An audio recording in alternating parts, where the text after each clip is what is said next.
Thank you for joining us today for a Grace Live conversation. This is round two. You probably noticed we had a little bit of technical difficulties there to start out. I'm sorry about that, but we are good to go now. So thank you very much for sticking with us through that and for joining with us now for this conversation. My name is Pete. I'm the Executive Director at Grace, Godly Response to Abuse in the Christian Environment. And we work with Christian faith communities to better recognize, prevent, and respond to abuse of all types. Today, for our discussion of an empowering policy, we have two incredible guests joining us, and I'm so honored to have them. We have Boz Shira, who is the founder of Grace, and works tirelessly as an advocate for people who've been impacted by abuse within faith communities. And we have Shira Berkovitz, who is the executive director of Sacred Spaces, an incredible organization working to address abuse within Jewish faith communities.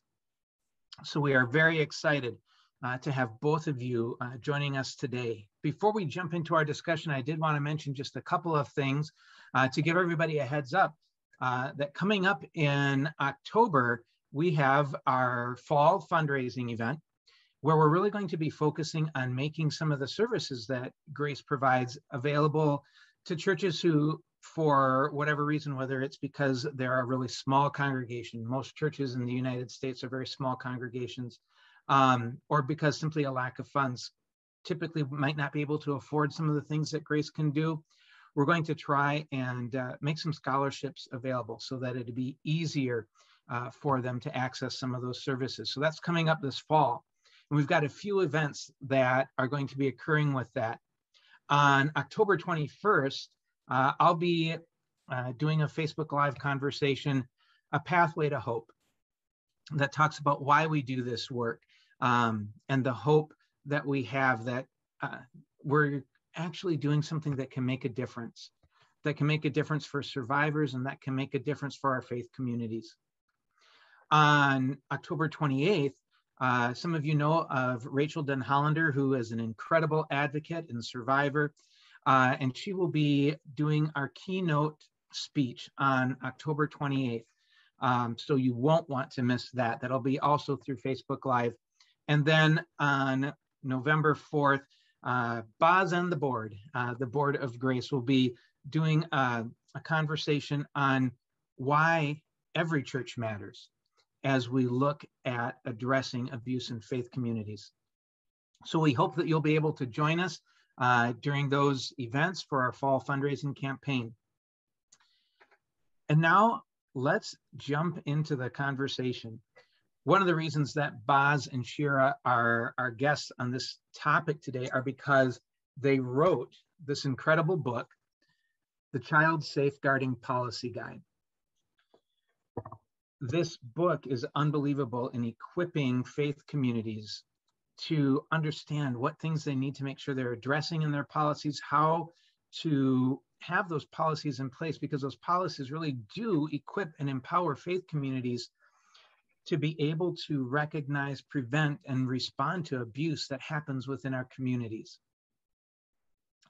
So I think my first question for you, Boz and Shira, how did you two even get together to write this book? Well, Pete, first of all, thanks for having me on here. I said this morning when we were all talking that I'm thrilled that this gives me 45 minutes, maybe even an hour to spend with Shira. I don't talk with Shira enough. And so even if we have to do it on Facebook Live, that's great. I'll take it. You know, back in the early, say probably 2011, 2012, one of the things that I was doing as the executive director was thinking about, you know, what do we do? Because for a long time, a lot of churches would just email us and say, hey, do you have a policy, a child protection policy or child safeguarding policy that you could email us? So we had a couple templates and we would be doing it. And I always, over time, began to feel a little uncomfortable with that because I thought, you know, are they really understanding what I'm emailing them? Or are they just checking a box so they could have a policy, put it in a notebook and put it up on their shelf? And so I began thinking about, wouldn't it be a great resource for Grace to not just give policies out, but actually to help equip churches and other faith organizations to draft their own policies in a really informed manner. So like we would put together some type of manual or book where that would walk them through the ABCs of putting together a policy, but not just putting together the policy, but why? Why would this something like this go inside your policy? And so we began to start pulling things like that together. And then lo and behold, I think it's either 2013, 2014, I was invited by a friend of mine, Chris Anderson, who was the head of Male Survivor, to come to a meeting in New York where he was gathering a group of interfaith leaders to talk about ways that we could work together and just even having dialogue about developing safe communities within our respective faith communities. And so, you know, I decided to go, and I'll never forget that meeting. I mean, that meeting was pivotal in so many ways, and probably the main way that meeting was pivotal to me and in the life of Grace was I got to meet Shira for the first time. And Shira, she just reminded me, you were still in law school. So this is, you know, Shira won't tell you this, but she's got don't you like a PhD? And then she decided that wasn't enough. So she wanted to go to get a JD. So that sort of amazed me anyway. And then I start speaking with her and, you know, learned that the faith that she comes out of is the Jewish community. And in talking with her, she mentioned almost in passing that she was working on this, I don't know if you called it a book at that time, but it was I can't remember what you called it, but you're working on a document, let's just say that was going to help people develop their own policies and educate them on those policies. And I thought, it just hit me. And I'm like, why would I begin to reinvent the wheel? And versus continuing a conversation with Shira to see even if she would remotely be interested in talking with me and maybe even sharing some of the information that she's putting together and maybe ultimately collaborating. And to be honest, I wasn't sure. I thought, you know, she didn't really know me real well. And I think we were both at a mutual friend in Victor V. But I thought, you know, she's probably going to say, get lost, go draft your own document. And that couldn't have been further from the truth. Almost from the moment we talked and she started sharing about that, and I circled back and said, hey, would you ever consider us maybe collaborating and doing something together? Because the reality is this, so much of the principles and policies that would go into a safeguarding policy in a Christian church would also be almost identical in a synagogue. Now, some of the theology around it might be a little different, and there are some nuances that we can talk about in a little bit, but so much of it was the same. And one thing and I'll be quiet after this, one thing I learned after I started reviewing what Shira had written was she knows her stuff. I mean, she is far much more of a researcher than I. She dug deep in developing this stuff. This is not just you develop, you know, you write it out and you check a box and you move on and everybody can pat themselves on the shoulder that we developed their own policy. Actually, what she was writing was geared towards actually doing what we're supposed to be doing, and that's protecting children in a real way, in an informed way.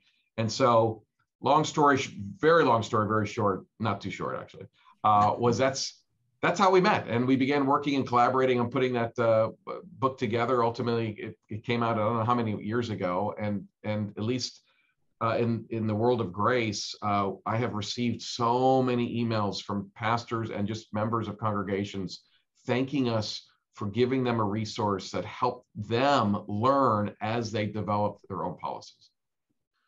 Wow, that was so powerful. And I loved a couple of things in what you said, just the importance of having it not just be about checking a box, but understanding the why, and having this be about who we are, not just about a box. And then the importance of doing it together with someone, not being in the work alone, which makes that friendship that you were able to develop, Shira, with you so incredible. So Shira, as you and Boz kind of went about writing this book, how did that friendship, that connection come into play? And just throughout the whole process, were there any big lessons that you learned? Yeah, it's so fun, Boz, to hear you recount this. I remember standing around the conference table, Boz, and you came up to me and we started talking, and you asked me, would you want to do this together? And I said, and you said something like that, would you remotely consider? And I said, yes. And you said, you mean, yes, you'd consider this? And I said, no, yes, let's do this. Oh. And I think because it was so clear immediately to both of us, one is that you had a very similar approach. I had also been dealing with this issue of model policy versus we actually have to dig in and do the work, and that the policy is definitely a goal, but it's not the end goal, right? The end goal is making your community safer for children, and the policy is just a vehicle. And so I was also struggling with how much did individuals need to develop, and I think you shared that with me in that conversation. And when you said that, I knew we could do this work together. And so since then, I think there have been so many lessons. I had met Boz right after spending a summer with Victor Veith in his Lutheran community, and I came away with so much. And one of the things I had been thinking around that time was about how similar things were. And this is something that has really continued as Boz and I have gotten to know each other, to speak, and as Sacred Spaces and Grace have our teams have become thought partners to each other.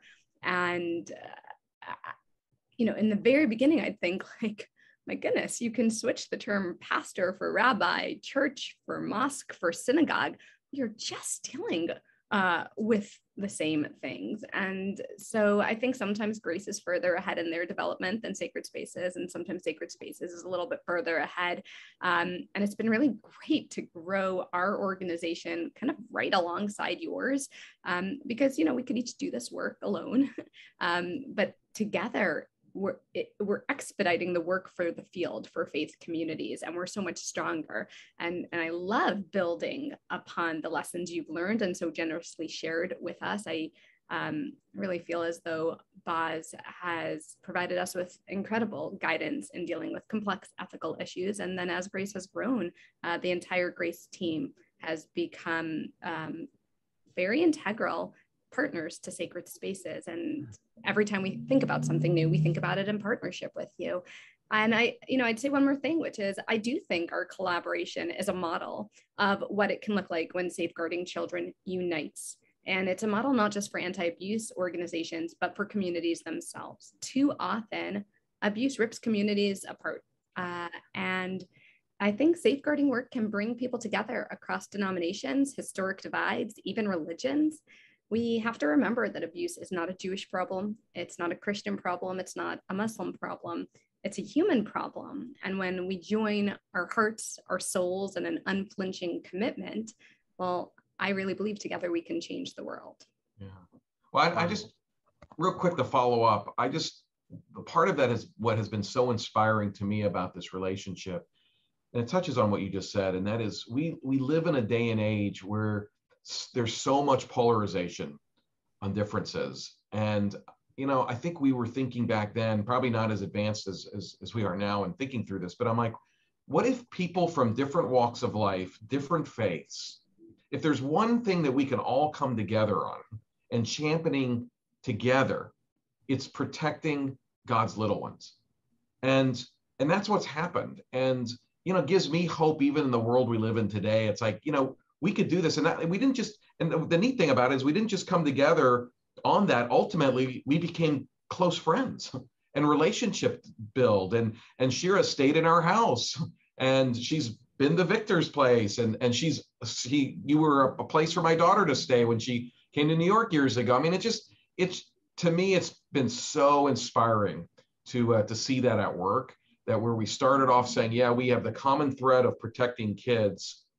And what that turned into was relationship and community in a way that I could have never predicted back in 2013. I'm going to share something personal that I don't know if I've ever told you, Boz, which is one day it was a hard child protection day, and you said to me, Shira, this work is really tough, and you felt it in your soul. You were carrying it with your whole body.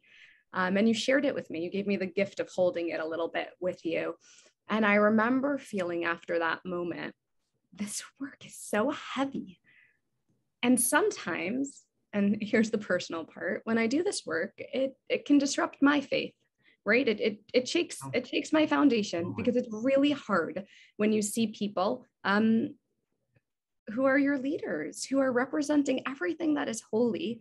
And sometimes they don't get it right. And sometimes they cause great harm. And it becomes really hard. And I have struggled to hold on to my faith. And you gave me such a gift that day, Boz, because the same struggles I was having, they weren't about my faith or my community or my religion. They were the struggles of being a human on this earth. And so we have good days, like really great days for the child protection community, and we have some bad days. And on the bad days, knowing that we can have the bad and the good alongside each other, it really matters to me. And it gives me strength when the work gets hard. So I don't think I've ever told that to you, but now I've told it to the whole world. Thank you for sharing that. That's awesome. Thank you. Wow. That is so powerful. Wow. I think it just shows how important it is, regardless at what level you're at in this work. This is not work to do alone. Yeah, that's true. This is work to do in relationship. Yep. So, wow. And I know I have appreciated incredibly a couple of times, even already in my short time with Grace, where I've sent you an email, Shira, and said, hey, Shira, you got any thoughts? I'm trying to work through this one. Help me out. And yeah, and just your willingness to be there as an incredible support for Grace has been so appreciated. Yeah. And vice versa. Oh, thanks. So we've got different people connecting on a shared goal. And that shared goal intersects because it's for both of you, it's related to faith communities, but yet they're different faith communities. They're Jewish faith communities, they're Christian faith communities. I'm curious, as you've worked through that, what are some of the similarities that you've seen between Jewish and Christian faith communities, or with other faith communities with which you've intersected as they work through this issue? What are some similarities, and what are some of the more significant differences that you might have seen also? Well, I mean, I think similarities are, and I'm just thinking out loud here, I mean, institutional protection, reputational protection, power and control.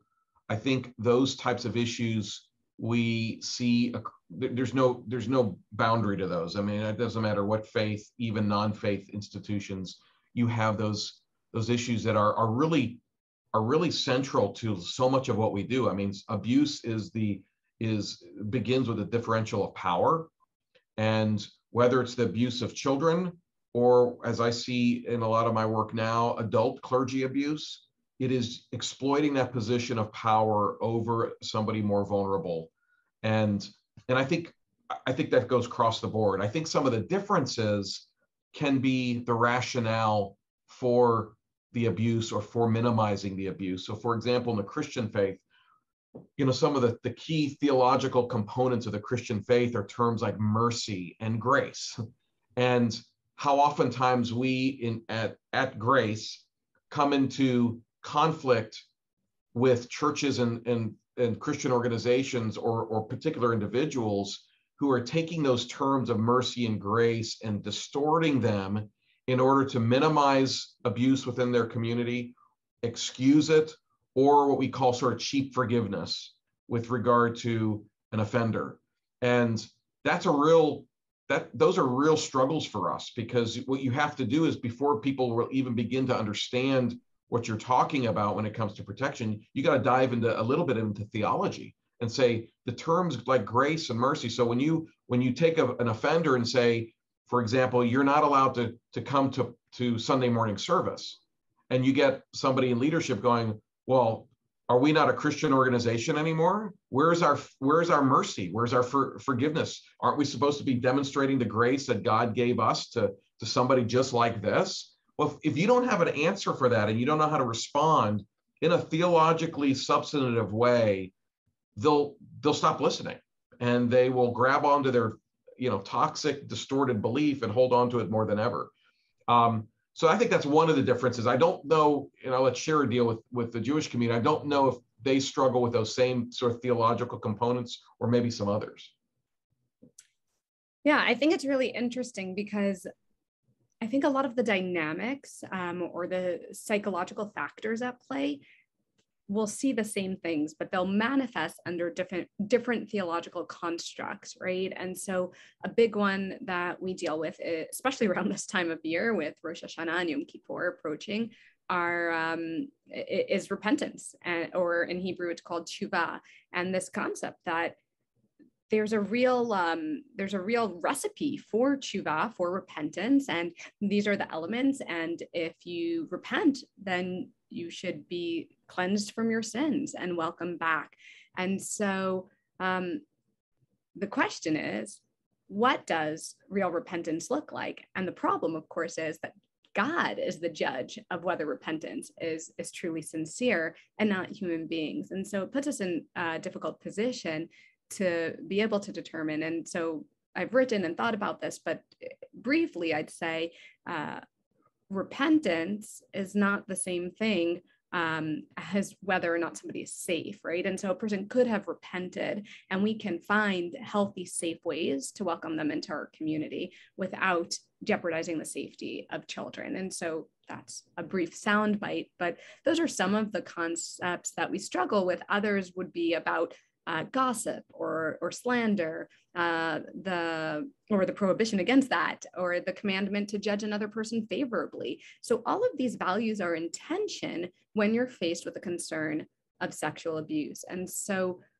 the work is not to dismiss the values, right? The values are important. Judging another human being favorably, not gossiping, those are good values. And we need to be able to have a theological conversation about, well, what are the limits, or when are there exceptions? When are we told actually, if you're so concerned about slander that you're risking someone's life, you're being a fool, right? And where do the rabbis come in and opine and tell you what you need to do? And what we've seen, or what I've seen in my work, is that sometimes you can deal with the halachic or Jewish legal issues, and you can successfully address them because you have lots of opinions and rabbis supporting that. And even after you've addressed it, yes, you may report this. Yes, you must report this, right? Even when you've gotten to that, people are still hesitant. So then the question is, what's keeping them back if we've already addressed the theology? And I think that the core of it is that when we're doing this work, we need to be operating from within the community with a deep respect for the underlying values that go to the core of the culture. And so if we can respect the competing values and understand that there are social dynamics in play that are very significant, then even once we've addressed the theology, we're still in conversation, and it's a conversation of deep respect. Wow, that respect is powerful, and also just it, I think, highlights to me, as both of you talk about different theological concepts being used to justify the same thing. It makes me wonder sometimes if our theology that we choose sometimes, we choose because it helps us accomplish whatever we want, rather than because the application of that theology is actually sound in light of our scriptures. Yeah. So, well, I think we do that. At least I'll speak for myself. I do that often. I remember asking my law students one time, I said, and this was at a Christian law school, I said, how many of you have ever changed a ideological or even political position simply based upon your faith, that it went against what you were really wanting to believe, but you said, this is not consistent with the very faith that I hold dear? And nobody raised their hand, and I said, me either. I mean, that's a struggle, is because we always, instead of looking at a theology and then here's the outcome. It's the vice versa. We're looking at where we want to go and using the theological construct to defend it. And I see that oftentimes in churches when it comes to the issues related to abuse, whether it's interpretation of scripture on those issues, whether it's how to respond with regard to offenders and forgiveness and mercy, but being aware of those things and those dynamics are really critical. And for people who are watching this, even if you're somebody in a church, you're not a leader, but you're in a church, understand that you can't, when you're trying to influence change in a church amongst church leadership, you can't just go give them Shira and I's book and say, read it and make the changes. You really have to understand that so many of these people are working off of a theological construct that they have embraced. And sometimes it takes a while for them to deconstruct some of that to help them understand the broader issues that we're dealing with. And it's a challenge, and it's also a long road, and you have to be patient. But as long as they're moving in that direction, I say hold on, because there's hope. It's the leaders that don't want to even move in that direction, where you feel like you're Don Quixote and you're hitting that windmill over and over again, that at some point in time, if you're somebody watching and you're feeling that, yeah, I've been there, at some point in time, you have to make the decision, this is not a safe place and I need to move elsewhere. And that's always a challenge for people to leave a community that they've spent so much time with in their life with, to move somewhere else. But sometimes that happens when you are just, there's no teachability, no humility by the leadership to say, man, we want to be teachable and learn this. Thank you for bringing this to our attention. Let's move in that direction. I would add to this that I think for many people, I think it's both, right? I think there are some people who they're using the theology as a cover. And I think for other people, the theology is the religion, it's their way of life. And they really are deeply committed and observant. And so it's every aspect of their life is lived in accordance with the values and the requirements. And so therefore, I'd say there's a really big role for clergy to play here. Because if your clergy step forward and your clergy model, first they open a dialogue, they address this issue, and then they model what it looks like to take action, to be a leader in safeguarding youth and really safeguarding all people from abuse. And when something really difficult happens, they can find a way to walk a nuanced line, and they give permission to their congregation to do what is right. Maybe they make it a moral imperative, then I think we see differences. And I have seen shifts, major shifts in communities when a rabbi, a very prominent religious leader, will step forward and tell the community, this is what we're doing and this is what has to happen. So we shouldn't underestimate the power of clergy. They are some of our greatest partners in this work. Yeah, it's true. Yeah, and that is a good use of power, a good use. Yeah. So, and you were actually talking about this a little bit just right now. Are there a couple of examples where you have seen faith communities take some of the principles that are in the book, some of the principles that we've been talking about, and really implement them in a powerful way, a way that is not just checking a box, but a way that is transformative within that faith community and the safety that's there for everyone? Yes. And I'll tell you, you can almost always identify these organizations. You know it when you see it. And there are two things that typically stand out to me when I see an organization that is living what we've laid out in the book. And that is, I'm going to be looking for a robust committee or an official child safety officer. And I'm going to look at the policies, specifically legislate regular evaluation, review, and revision.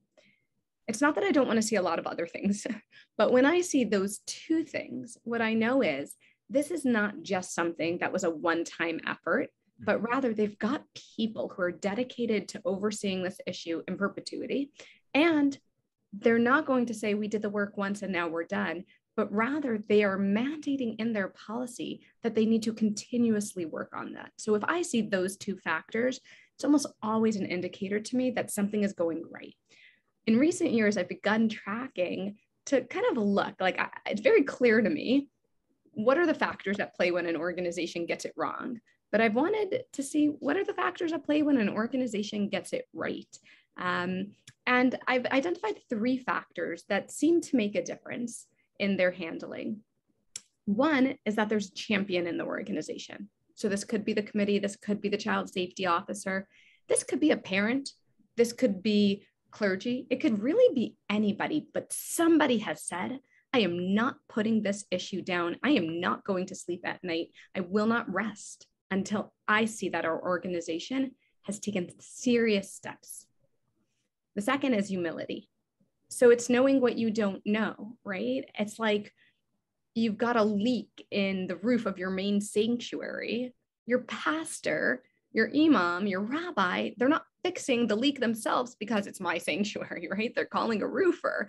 And so it's the same thing. If you're dealing with abuse, yes, you're smart, but you're smart, you're so smart that you know that the dynamics of abuse are really complex and that you can't deal with this on your own, and you seek outside counsel, which brings us to the third thing I've seen, which is a pre-existing relationship of trust. And when that organization has already begun the relationship, maybe it's with a child advocacy center, a child abuse professional, mental health professional, somebody, a prosecutor, somebody who has been thinking about this. So they've started thinking, or they're in relationship with Grace or Sacred Spaces. It makes it so much easier to reach out, because then they don't have to wait till they're in crisis, because when they're in crisis, they know they need to reach out. It's the early steps to prevent it from reaching that level where they still have a chance to handle this correctly and they're not quite sure.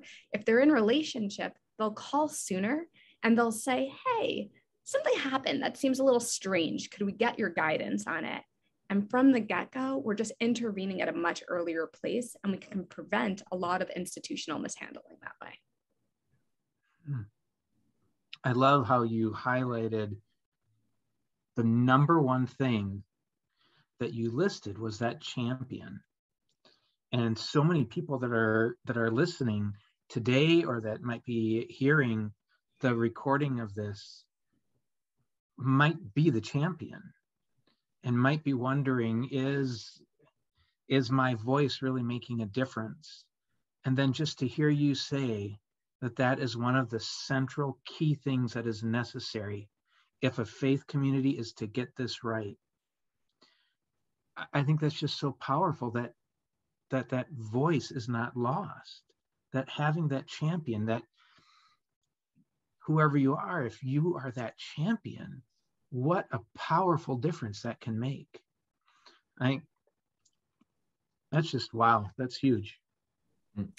I can think of one champion who decided after attending one training that he couldn't walk away from this. And he has literally transformed his life in his spare time. He is a doctor, and in his spare time, he has gotten umbrella organizations. He has gotten organizations in which he's involved, multiple at this point, to institute policies, to take on this issue. He's become a national champion. And I think about probably the hundreds of thousands of people this one person impacted. Just one day saying, I can do something, and in my spare time, I'm going to do it. Wow.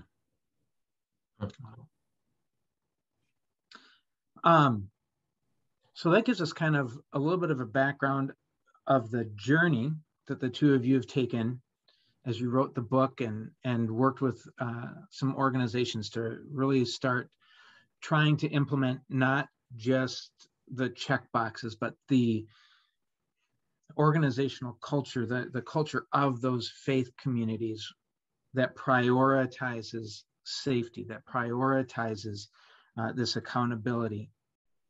And that gives us a sense of the type of community where these policies can truly be empowering, and not just something that's left on the shelf gathering dust, but something that informs the way we do things. and that truly helps us. So with an understanding of what those communities look like, why is it important to have them there, right? So we know who might succeed with those policies, but why is that important? Why do I need to have these policies in place in the first place? Well, I mean, Pete, I think a policy can be a reflection of the heart of the organization. So if, just about every organization, the issues that matter to the organization often take some form or shape of either a policy or a policy statement. They make their way into the organization where it's not just, hey, we think kids should be safe, but it becomes much more concrete, and the organization actually expends itself in time and money and resources with regard to these issues of priority. So if I come into an organization and they say, we think protecting children is a priority for us, but they have no policies, or they, took a template of a policy and they don't even know where it is, that speaks volumes to me. And I think it would speak volumes to most people. But when an organization says, listen, we're going to do the hard work of reading the Child Safeguarding Policy Guide. It's easy reading in the sense it's not an academic treatise, but it's still dealing with a tough subject matter, right? And we're going as a church, whether it's as a committee or sometimes we've had church-wide, we're going to go through this book and we're going to learn this together. And as we go through it, we are going to begin developing our own policies, and we're going to take ownership of that. That is the beginning part of the process that I have seen that actually makes child protection part of the very DNA of the organization that is developing these policies. If, as a Christian, I could say this, if the protection of children and vulnerable people aren't part of the very DNA of your church, you've got to rethink who you are as a church. Because, I mean, the words of Jesus couldn't have been more clear about two things. One, the love of children and the value of children. And two, what happens and what should happen to those who hurt them. I mean, if we don't get that and go, wow, that goes to the very heart of who we are as a church. And that means we're going to take the time, and it's not easy stuff. You got to roll up your sleeves and you got to sometimes slog through it, but it's important stuff because at the end of the day, it is designed to champion and value and protect the vulnerable ones amongst us.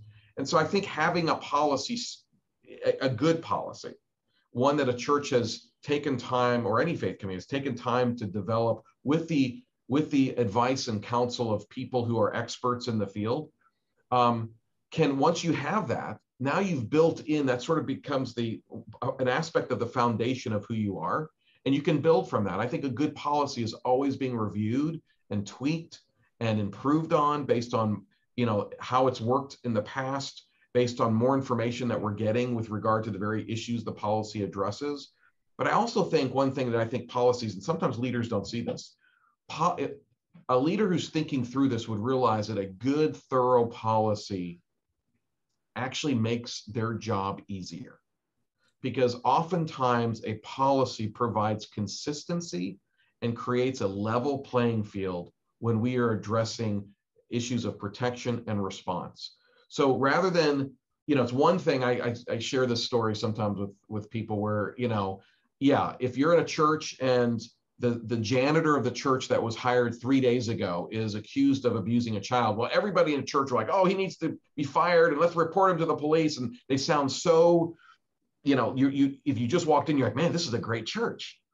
But that same church 2 weeks later has the long beloved youth pastor who now is the recipient of an allegation of child sexual abuse. More often than not, you're not getting that same response as you got with that janitor who had been hired 2 days earlier. More often than not, now it's like, well, wait a minute. We have a relationship with this person. Actually, we don't really know who this child is. And this child probably comes from a messy home. And so we feel bad for him, but oh my goodness, we feel worse for this poor youth pastor whose career is on the line. And so how we're going to respond to this is going to be a little bit different than the way we responded to the janitor. A policy says, you know what, it doesn't matter whether it's the janitor that was hired 2 days ago or the long beloved youth pastor. We are going to respond in a process that is consistent. And as I said earlier, that levels the playing ground. So whether this child is not known by anybody and the youth pastor is known by everybody, a good policy, especially a response protocol, will level that playing field so that that child, the power differential is level, and that this person has no greater influence in the process as this child. So we could go on and on, but I think good policies, it's more than, and you said it, it's more than just having a policy. Good policies. And how are you defining what is good? Well, you know, part of it I would say comes out of our book, but a lot of it comes with this just ongoing learning and ongoing being a spirit of teachability and bringing and listening to people who know what they're talking about, people who are on the front lines of this, and being willing to say, man, we just spent a year putting our policy together. Don't go, phew, good, we're done. We don't have to look at that for another 3 years. Actually, no, we want you to continue to look at it and review it. So when you're finished with your policy, you're just really in actuality at the beginning and to move forward. And that's what it means to have that being part of the very DNA of who you are as a church or a faith organization. Wow. I know with Grace, we do a lot of consultation where there's been an allegation or an observation, and the leaders in the church or the ministry set up this consultation with Grace, and they're like, here's the situation, what do we do? And one of the first questions that often gets asked is, do you have a policy in place that addresses that? Yeah. And the most common response is no. No. No. And if there's the policy in place, you can go to that and you can see at least the start of your response. And a response that demonstrates care and value to the weakest person in the room. I think that's oftentimes forgotten. Yeah. Yeah. And we all have bias that's going to come out, and I hate it, but when it comes down to it, abusers can come off as very, very nice people. And that can cloud our judgment because they seem so nice. And the policy can be a safeguard against that bias. Yeah, what's the quote that niceness is not a character trait? Yeah. We too often get deceived by that. Yeah. Well, so it's super important to do this work. It fits with theology in both of our faith communities and both of our faith traditions. So then why is it so hard? Why doesn't every church, why doesn't every synagogue, why doesn't every faith community have a good policy in place now? You know, Pete, confronting child abuse requires confronting the possibility that all of us has the ability to harm a child. And I think that's a pretty disconcerting thought. And it's fairly easy to become outraged by others, the terrible people out there. And I think it's significantly harder to see our own contributions to a very big societal problem, whether it's our own ability to directly harm a child, emotionally, physically, sexually, or simply by exhibiting poor leadership in preventing, not taking proactive steps, or responding to concerns. And I think that in the majority of cases, institutional abuse is occurring not because someone set out to nefariously cover up abuse, but because most youth-serving professionals and organizational heads don't recognize the discrete ingredients of a cover-up. And so seemingly well-intentioned actions, or maybe they're misguided actions, when they're taken together, they can have a devastating impact. And I see this over and over again, where somebody's doing one thing in the middle and they're talking about it, and I'm listening to their thinking, and their thinking is actually pretty good. They have a good reason for this step they're taking. But what they don't have is an understanding of what it takes to get to the point of really badly mishandling. They haven't seen patterns, they haven't seen this, they haven't studied this. And so they don't realize that this one step they're taking is going to set up a chain reaction that's really, really bad. And that's really the point of the Safeguarding Policy Guide. It's to give institutions the tools that they need to proactively implement systems for prevention and response, so that it's exactly as Boz said. When the time comes for us to recognize a concern and take action, it's not personal. It's not about how much I trust you. It's not about your reputation. It's not about how much good you've done, because actually, it's not only that it might seem like you've done good, you might have actually done a tremendous amount of good, and that good is real. But it's not about any of that. It's rather a matter of policy that is applied equally across the board. And there is so much cognitive dissonance, because to confront abuse and to recognize this real possibility that someone we love, or maybe even just respect and know, could have perpetrated such harm, it throws our whole universe into a tizzy, and everything's upside down. But I think we have to stop thinking about abusers as monsters, and we have to start thinking about abusers as regular, everyday people. And I think that work starts by looking internally at ourselves and thinking about times that we've abused our power, because I think almost everybody has abused their power in some way, because even all of us hold some amount of tiny power. And so when we become conscious of that, when we look internally, and when we try to do better and apologize when we get it wrong, then we can start to understand how even the most egregious forms of abuse, how they can happen, how they can start low level, how they can escalate, and how an institution that has done so much good could allow this to happen. Wow. Well, and and this is true for me, and I think I've seen it in a lot of churches that I've worked with. And that is, we tend as humans to gravitate towards the narratives that make us feel most comfortable. And I think a good informed policy reminds us that it's not about our comfort.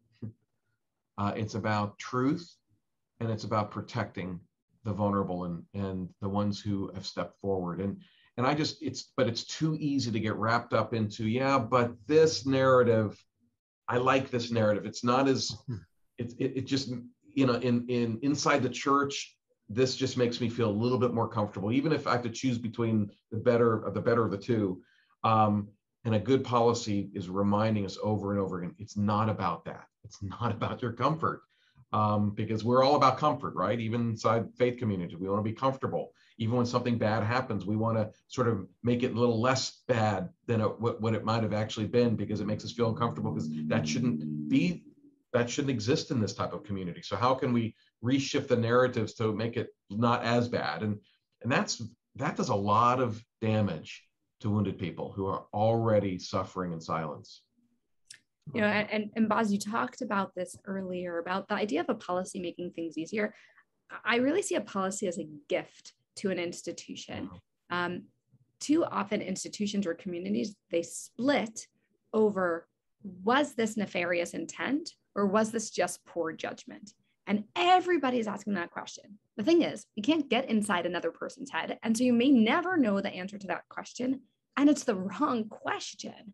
And so if you have a policy, you can sidestep that question completely. And the example I like to give is of a teacher. So maybe you have a teacher who's the best teacher.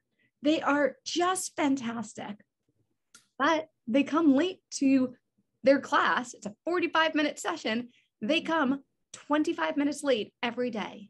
It doesn't matter how amazing this teacher is. You're going to need to let them go, because they have violated your tardiness policy. And you are not then saying on references or to other people, they are a bad teacher. You're saying They violated our tardiness policy. And I think a policy allows us to intervene sooner and to take action steps. And there's an array of actions that you could take, but it allows us to intervene sooner without having to get caught up in labeling another human being and judging them.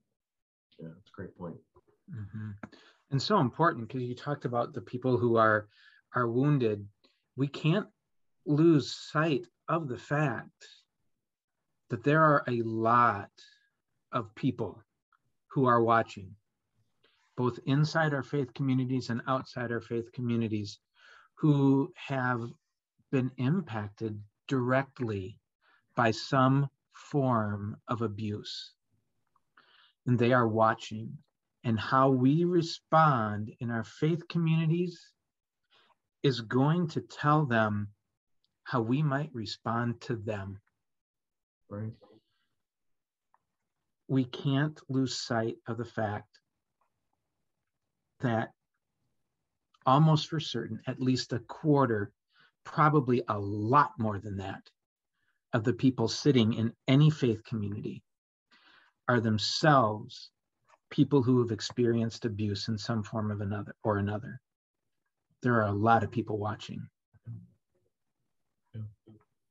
Yeah, helping leaders, we often remind leaders, when you're making decisions and when you're responding, you're not just responding to that reported victim and their family. That's critical. But keep in mind that there are countless others watching, countless other survivors watching, some of whom you know, some who've never told a soul, and they're watching how you respond. Because one of the things they're watching for is this a safe space? If I even get to the point where I want to step forward, is this a place that I would feel safe stepping forward? And how we respond will either create that safe space, or it will push these people back into their silence, and they won't step forward. And I think it's really important for us to remember, because you're exactly right, Pete. There's so many victims of abuse sitting in our faith communities, and most of them we don't even know.